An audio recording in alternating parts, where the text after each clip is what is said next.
Hello. Hello, hello, hello. How are you? This is Elski from Mima's Crafty Corner. Today, we're going to be doing this. So these are labels. These are actually vintage labels. And they're, good size. Let's see. We are looking at 3.5 by about 7/8 of an inch, just shy of a full inch. And you know what I find these are really good for? Is for making like a faux washi tape.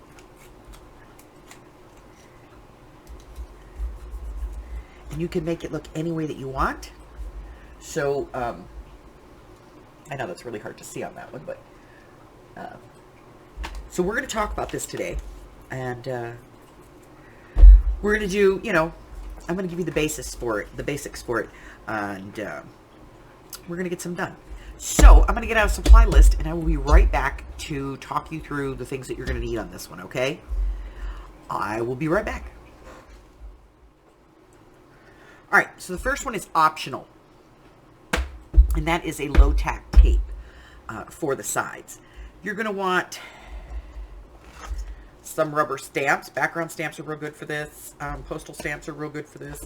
Whatever you want. A piece of scrap cardstock that you can do an off stamp on. You want inks that are permanent. You don't want any ink that's going to be, if it gets wet, it's going to bleed. You don't want that. So your Memento, your archive inks, and you're going to want these labels, okay? The other thing you're going to want is something to protect your work surface. And you're going to want some ink sprays, okay? I like the muted colors. So I want something that has a little, like a milky color to it, and not something that's just, like bright in your face. But, that's up to you.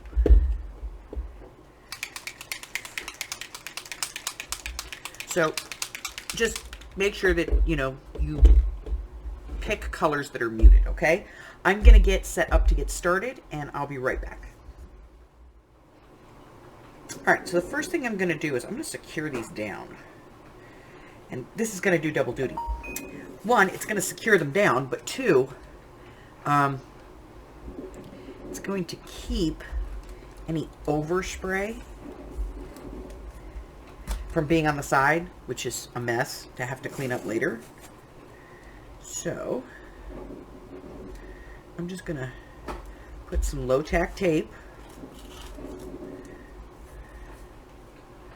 down the side on both of these.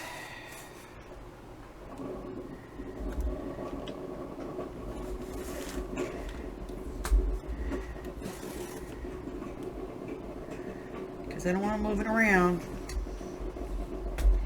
Okay.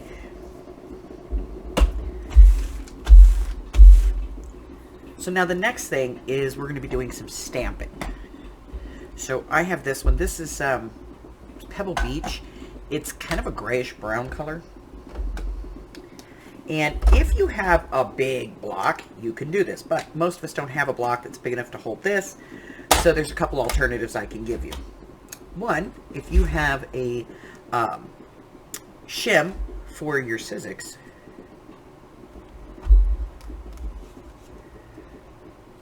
works pretty good. If you don't have that, if you have the embossing pad, not the textured side, because it won't stick to the textured side, but this side that has the paper on it, just put it on there, give it a little push, and it'll stay on there as well. So, so that's two ideas. I like to use the shim because I have that line there where I can place my stamp, and then I know exactly where it is here. So what I'm going to do is I have my stamp. I'm going to ink my stamp.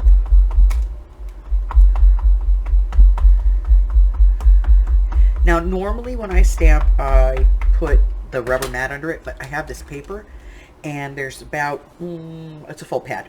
So I'm not real worried about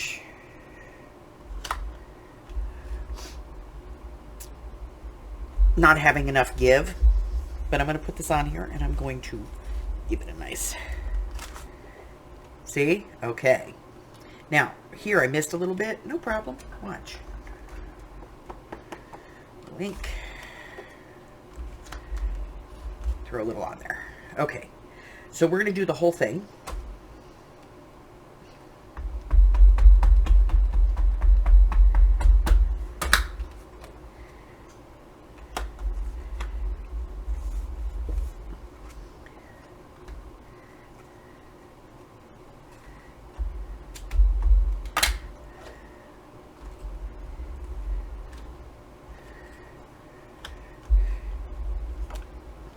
And I'm going to do both of them. And then we're going to come in with a different color ink. And for that one, we're actually going to be doing some stamping off. So,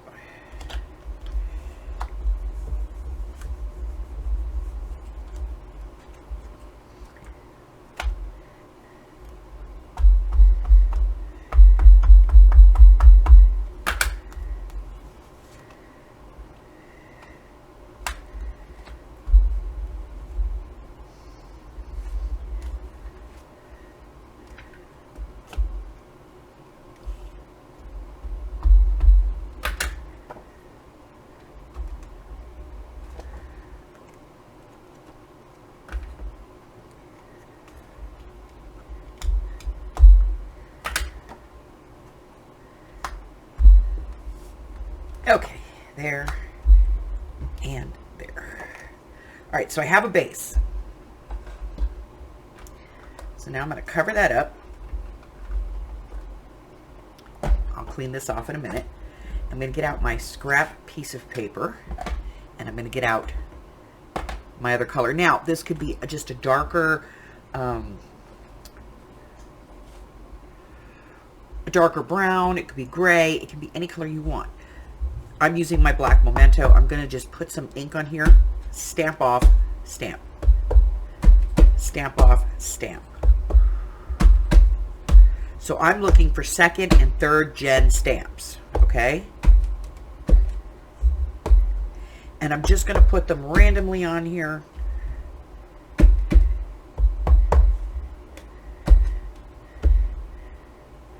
Doesn't have to be in the same direction. It can be anything that I want. There's 3rd gen there. And put one there. Maybe I don't want to do that on this one. It's entirely up to me. Okay? So now the next part of this is the spray. So I'm going to go ahead and clean up my stamps, get those put away, and I'll be right back. Alright, so normally I do this outside because Howard doesn't like it when I spray bees inside. But we're going to use this piece here to kind of block any overspray. And we're just going to give this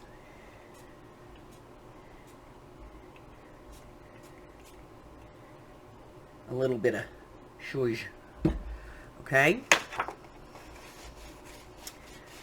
And then we'll get all of this cleaned up. Alright, so that's the vintage photo. Okay? So I use that as a base. Now, I have 2 other colors. Now, here's the thing. You'll see that the vintage photo is going to react a little bit. So it kind of turns almost a gray color. The next one I'm going to be using is going to be Shabby Shutters.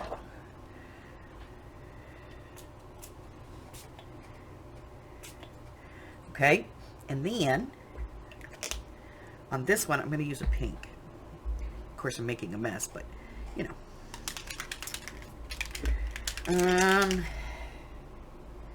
That's going to be too red. It's going to be too pink.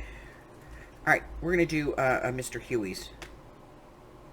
Oh, maybe not. I'm going to try the Fired Brick. Let's see. I haven't done one this way. This shade. Let's see. What do we got?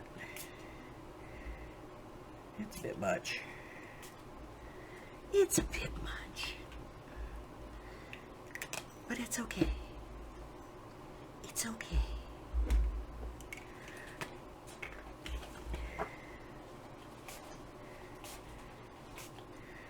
Okay.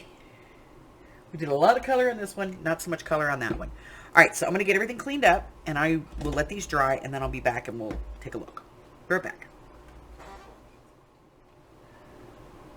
Okay, so it is dry, but here's the thing. It's this tape on the outside that still has wet ink on it. Okay. So, I'm going to take that off. Get rid of it.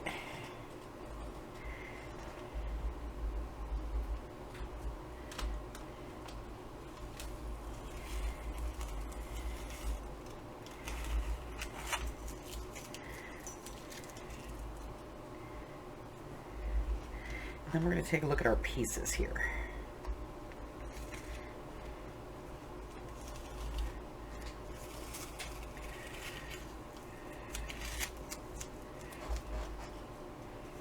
All right. Quit sticking to my finger. All right. Get rid of this. Let's take a look. So now, like I said, some of it turns kind of a gray color. Let me see if I can. See, right there. Now, these aren't completely dry yet. They're about 90% dry. But you can see this one, where we use the red, has, you know, some pieces that have the red. You can still see the color coming through in the background. And then this one is the one that we just used the 2 colors on. And you can see here that, you know, you see everything coming through. And again, we have some of that graying here. So, you know, I'll let these dry, and then I can put them away, and I'll have them to pull out whenever I need them, you know, for that little bit of color someplace, or that little piece of tape someplace. And I can make them any color I want. So if I want to do this with blue, I could do it with blue. I could do it with green. I could do it with any color that I want. And that allows me to always match my project. Okay? So just one idea of what you can do with these labels. But it's entirely up to you. But that's it. That's all I have for you today. Listen, if you're new here and you haven't done so already, go and hit that button for me and subscribe, like me, ring my bell, share me with all your friends, and then your friends can be my friends, and my friends can be your friends, and our friends can get to be friends. And before you know it, we have a giant crafting community. I go live on Wednesdays, Thursdays, Fridays, and Sundays. Friday evenings, I go live for Late Night Lunatics. So if you are interested in coming to hang out, we would love to see you at any live that I do. And I post videos a couple of times a week, typically on Monday and Wednesday, but, you know, it could be more than twice a week, and it could be more than, you know, other than Monday and Wednesdays, who knows. So, if you want to know what I have going on, check out the community tab here on my YouTube channel, or scoot on over to my Facebook group. There's a link in the description box below, and that is going to take you to featured listings. Both of those listings will give you the who, what, when, where, why, and how of my digital life. If you have a project you'd like to see my take on, don't hesitate to send it to me. I'd love to see it. And if I do complete your project, then I will give you full credit and send you whatever the completed project is. Also, we have a couple of things going on. We have the Projects of 23 challenge.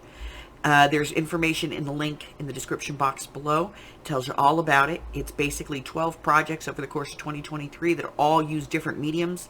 And we're doing pretty good with that one so far. And we're having a good time with it. So, you know, we'll see.